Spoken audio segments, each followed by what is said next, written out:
Hello, welcome to family kitchen. সবাই কেমন আছেন? আশা করি ভালো আছেন। আজকে রান্না করব কচুরমুখী আর কাঁকড়ার আলু দিয়ে লইট্টা শুটকি। তো প্রথমে কড়াইতে এখানে পেঁয়াজ কুচ দিয়েছি তেলের মধ্যে, এরপরে দিয়ে দিব এখানে কাঁকড়ার আলুগুলো। এগুলো একটু হালকা লাল করে ভেজে নিব, এই যে দেখুন। এরপরে দিয়ে দিব কচুরমুখীগুলো, এগুলো একটু নাড়াচাড়া করে ভেজে নিয়ে এখানে হলুদের গুঁড়া দিয়ে দিব, আর দিয়ে দিব ধনিয়ার গুঁড়া, আর দিয়ে দিব মরিচের গুঁড়া। এরপরে দিয়ে দিব অল্প একটু জিরার গুঁড়া। এবার পানি দিয়ে এগুলো ভালো মতো কষিয়ে নিয়ে এখানে লইট্টা শুটকিগুলো দিয়ে দিব। এরপর এখানে পরিমাণ মতো পানি দিয়ে দিব আর স্বাদ মতো লবণ দিয়ে দিব। এরপরে এটা ঢাকনা দিয়ে হতে দিব। দেখুন তরকারি কিন্তু আমার হয়ে এসেছে। এবার আমি ধনেপাতা দিয়ে নামিয়ে নিব।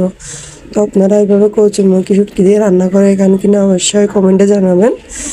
আর আমার ভিডিও অবশ্যই একটা লাইক কমেন্ট শেয়ার দিবেন আর পেজটা ফলো দিয়ে যাবেন। ধন্যবাদ।